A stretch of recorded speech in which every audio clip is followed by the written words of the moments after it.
Polisi menangkap kurir narkoba yang tengah bertransaksi di kawasan Penjaringan, Jakarta Utara. Diduga pelaku bagian dari sindikat peredaran narkotika di wilayah Jakarta.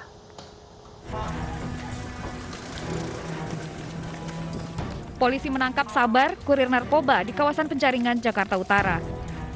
Unit 1 Narkoba Polres sudah mengintai dan langsung menyergap pelaku saat transaksi.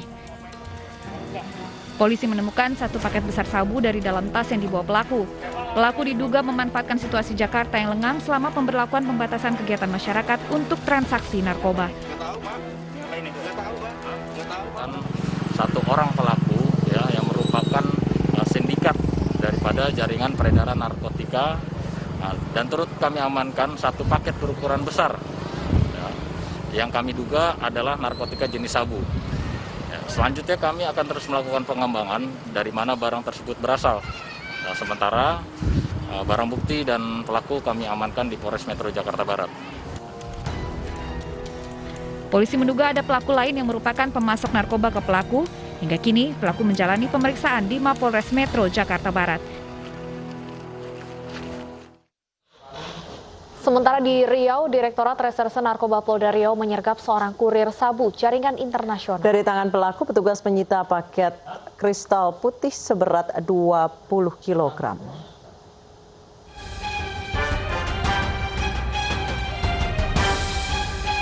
Jajaran Direktorat Reserse Narkoba Polda Riau menyergap terduga kurir narkoba di wilayah Kota Dumai. Tersangka yang mengendarai mobil sudah diikuti oleh petugas dari Pelabuhan Roro. Tak jauh dari Pelabuhan Roro, tepatnya di Jalan Wan Amir, tersangka berinisial A kemudian dibekuk polisi. Dari jok belakang mobil ditemukan 2 tas yang berisi 20 paket sabu. Tidak ada perlawanan dari pelaku saat dilakukan penangkapan. Barang bukti sabu seberat 20 kg diduga berasal dari Malaysia yang diselundupkan melalui Pulau Kupang. Pelaku dijanjikan upah Rp160 juta oleh warga asal Malaysia untuk memasukkan barang haram ke Indonesia. Setelah kami interogasi barang tersebut, dia ngambil secara ship to ship dari pelabuhan, kemudian diurut kembali, diserahkan kepada si pelaku, si Alex. Setelah kami interogasi, ternyata yang bersangkutan memperolehnya dari seseorang yang berasal dari Malaysia.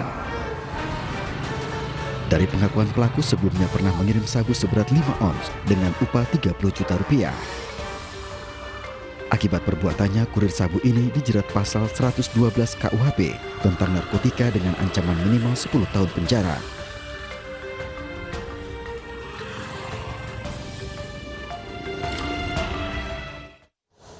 Jenazah almarhum Praka Anumerta Roy Febrianto yang menjadi korban penembakan kelompok kriminal bersenjata di Papua dimakamkan di Taman Makam Pahlawan Cikutra, Bandung, Jawa Barat. Pemakaman dilakukan secara militer dan diiringi isak tangis keluarga serta kerabat almarhum.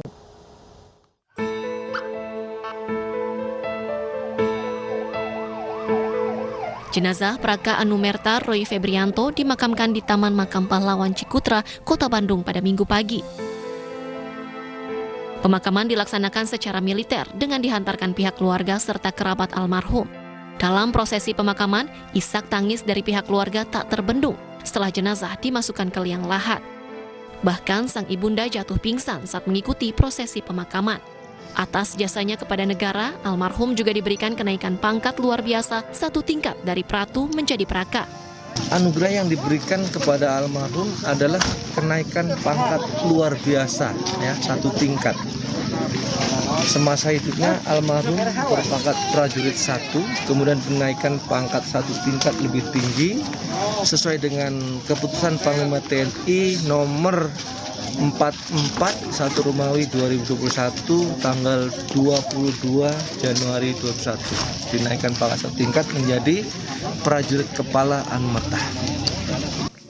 Almarhum Praka Anumerta Roy Febrianto gugur di Kampung Titigi, Distrik Sugapa, Kabupaten Intan Jaya, Papua oleh kelompok kriminal bersenjata usai almarhum menjalankan sholat subuh. Dari Bandung, Jawa Barat, Ervan David, iNews melaporkan. Pemirsa, jajaran Resmo Polsek Panakukang dan Polda Sulawesi Selatan meringkus begal sadis yang telah menjadi DPO polisi. Mereka diringkus berkat rekaman CCTV saat beraksi membegal seorang ibu rumah tangga yang lantas viral di media sosial.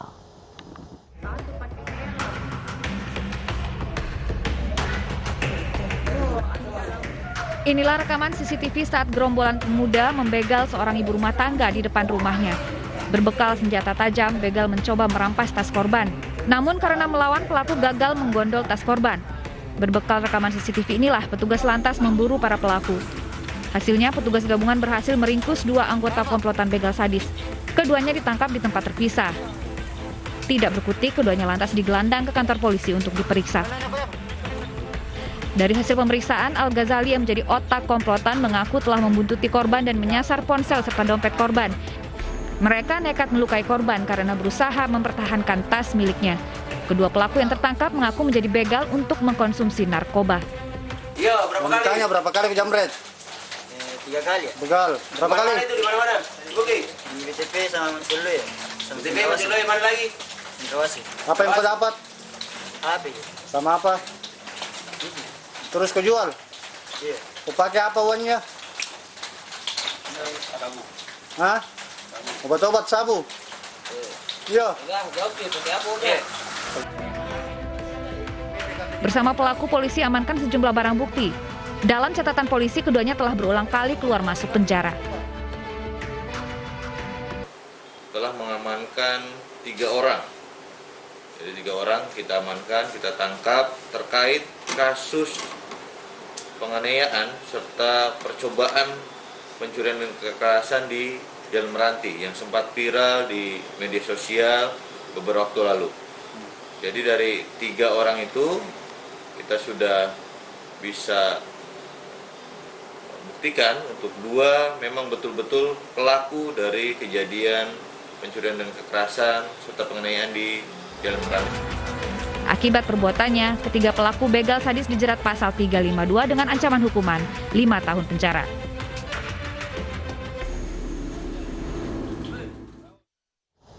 Polisi menangkap 3 orang pemuda pemerkosa gadis disabilitas di Kota Makassar, Sulawesi Selatan. Ketiganya ditangkap secara terpisah, salah seorang pelaku bahkan memvideokan aksi bejat mereka.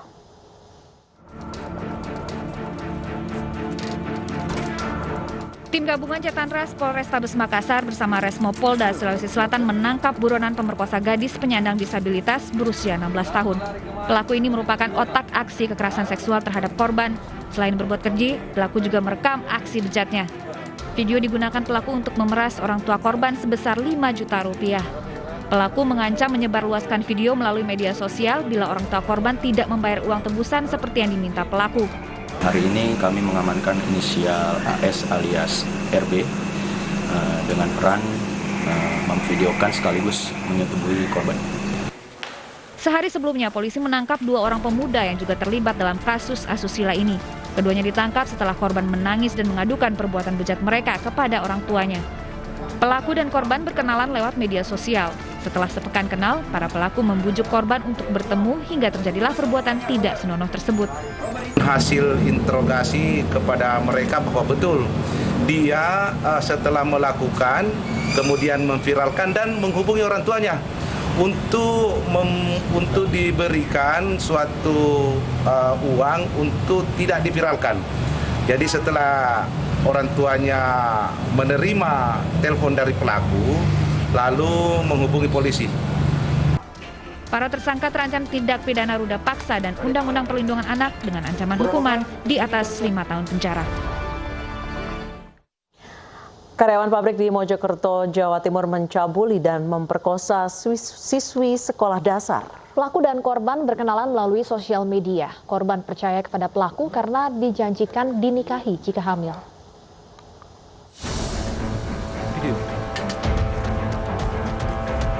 DW, usia 20 tahun warga Mojokerto, Jawa Timur berakhir di kantor polisi setelah tertangkap tangan mencabuli bahkan memperkosa seorang siswi yang baru duduk di kelas 6 bangku sekolah dasar. Korban sebut saja Bunga berkenalan dengan pelaku di media sosial. Setelah cukup lama kenal dan semakin akrab, pelaku dan korban kemudian janji bertemu di Jalan Benteng Pancasila, Kota Mojokerto. Pelaku yang bekerja sebagai karyawan pabrik ini kemudian membawa korban ke mes pabrik di Kabupaten Gresik. Di mes itulah pelaku mencabuli dan memperkosa korban. Perbuatan tak senonoh tersebut bahkan kembali dilakukan di rumah pelaku di Mojokerto. Untuk meyakinkan korban, pelaku menjanjikan bertanggung jawab jika korban hamil. Bapak meri duit. Terus? Kok bisa? Bahwa aja bakal bertanggung jawab gitu, sehidup semati. Masya Allah. Tersangka ditangkap polisi setelah Bunga tidak pulang 2 hari ke rumah. Orang tua akhirnya mendapatkan informasi keberadaan korban dari temannya hingga kemudian melapor ke Mapolresta Mojokerto. Pelapor mencoba mencari di sekitar benteng, namun tidak ketemu. Selanjutnya saudari ARH, ayah korban, mengatakan kalau tadi main ke rumah saudari RS, tetangga korban, karena melihat status WA. Saudari RS bermain TikTok dengan korban. Iya, bro. Dari tangan tersangka, polisi menyita sejumlah barang bukti, kaos panjang dan 2 celana panjang, pakaian dalam korban, serta gawai pintar dan sepeda motor.